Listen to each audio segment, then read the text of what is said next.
it's me, Lynn Daniel, coming to you on the Buddy Zone. So this is my teacher YouTube channel here on YouTube.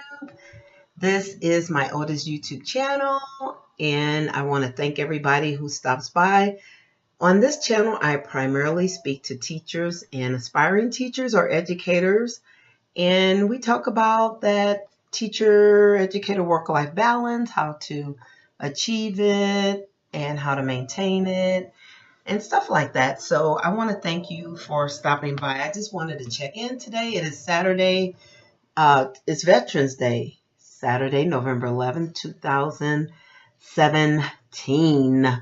And so today I was able to get out and go to a stage production of Beauty and the Beast.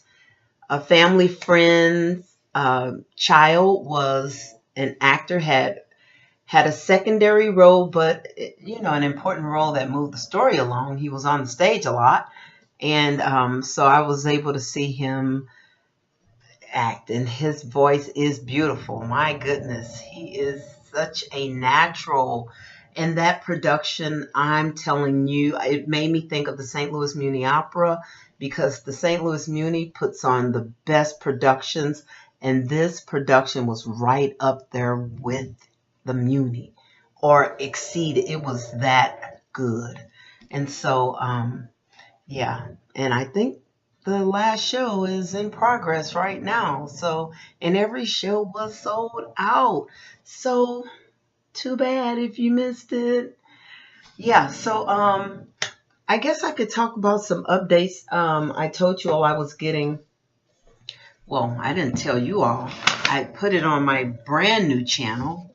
Now look, y'all, I know I done made a fourth channel. I made a channel that doesn't really have a name. It's just called my name, Lynn Daniel. But I think I'm going to change it to I Eat, Sleep, Study, because that's what it's about. It's about my dissertation journey. And on that, the video that I uploaded to that channel, I talked about getting a dissertation diary. So I went to Walmart yesterday and I got this one. I think this one was $5 or under $5. That's a calendar. It was 88 cents for next year. I got this, just a regular little journal that the only thing different about it is glittery, blinged out. This was $1.88 or $1.97, one of the two. And I think that's it. Yeah.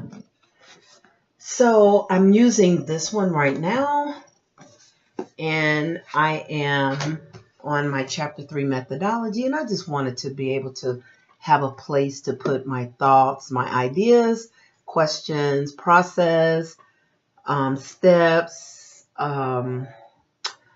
tools, tests, different tests that I use, or different testing tools that I use. I wanted to have all of that information in here. And plus I made a section for my technology, because I was having some technology issues that I need to get addressed and rectified immediately because of, everything that I'm doing. And so I just notated them in there. I have a section for technology included in there. And I received that tip from, her name is Laura Martinez, and she did a TED Talk on 7 struggles that doctoral students face, and she provided tips, strategies on how to overcome those struggles, and keeping a dissertation diary was one of those steps. So, and anything that's going to get it out your head and onto a document, a running record, is better than keeping it in your head. And so today is Veterans Day. On Facebook, my family is, everybody's saying their thanks, giving their thanks, and showing their gratitude to the veterans. My nephew is in the Army. I think he's in the Army. He's brand new in there, and my brother provided a picture of my nephew with his military garb and military weapon. And then my uncle, my maternal uncle, who retired a few years back, he served in, I think he stayed stateside more so than going into um, deployment. And then I have a cousin who was deployed to Desert Storm back in the day. And then Desert Storm, I think, was like that first combat that did not use the weaponry from Vietnam. It used more high tech. It used chemical and stuff like that, is from my understanding. And so, yeah, I have a cousin who served there. And then I have an uncle who did serve in Vietnam. And my grandpa, my maternal grandpa, served in the Korean conflict and World War II. And then my sister did our family tree through that organization whose name is slipping my mind. And she found out we have relatives, uncles, great uncles, and cousins who served in World War One. And um, on my grandfather's side. So, I mean, just so many. It's amazing how many veterans that we have. And it's amazing how, well, it sounds like my great grandpa served and he changed his name when he served. And I found that must have been like a regular practice, because I can remember back home, I had a physician friend who would tell the story about how his dad changed the spelling of the last name, and that's the spelling that the family carries out right now. And it was all done based on a mistake, an error someone made when the dad signed up for the military. So yeah. And then in Arizona there is this Memorial Day Veterans statue, or it's not a statue. I think it's called an ellipse.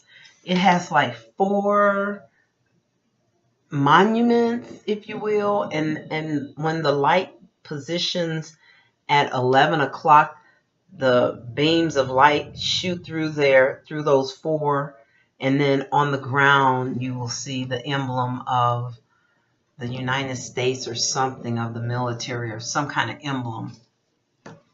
And so that happens once a year. It happens on 11/11 at 11 a.m. Yep. So anyway, that's all I'm doing, y'all. I'm not doing anything. I just had some chili for dinner. Here's my plate with my bowl on it. I had some real thick beef chili. I wanted something nice and hearty and warm. And then I had some cornbread with that I made some cornbread from a cornbread mix that I like, that Martha White's cornbread mix, the one that all you have to do is add milk or water. And then you can jazz it up if you want to. You can jazz it up. There are lots of recipes where you can add like whole corn that you shred from the cob or you buy canned. You can add whole corn. You can dice up some onions in there and some different spices that you like, different things, bacon bits and all of that, or fry you some bacon, let it dry, like take the fat off, let it get a little dry, crumble it up and put it in that cornbread mix, stir it all up with some corn and some onions, and make you some little corn muffins or whatever. And look, I don't cook. I gave away all my cookware, as a matter of fact. I was intending to buy a real good set of cookware. And I had some cookware that I got from Macy's a couple of years ago, and I wasn't using it because I'm not really a cook. And so I gifted them to a family member. And so I've been without cookware, because I eat raw. I eat a lot of raw food, you all. But okay, I just wanted to stop in and check in and just kind of let you all know, some of the balance stuff that I am doing today. I was able to get out and enjoy some time. Pretty much it was a big chunk of the day, 6 hours. And then one of my friends sent her dissertation proposal for us to look at, those of us in the study group. So I was reading over hers, and I'm like, wow, I see the similarities, not in the content, but in the formation or the format and the page length and how we elaborated and supported and stuff. So So yeah, I mean, hers been accepted. So I'm sure, once I finish my chapter 3, mine will probably be accepted as well because they're very similar in structure, not in content, but in structure. So, all right, y'all. Thank you for viewing. Be sure to thumbs up this video if you find it helpful or entertaining, or you just like to hear me chat. And subscribe if you haven't. Thank you if you have. Hit that bell icon so you can know when I upload new videos. And I don't care if you listen to me at 1.5 speed. I speak slowly. So, hey, it might be fun for you to listen to me. I just want you to watch the whole video. All right, y'all. Be blessed. Bye.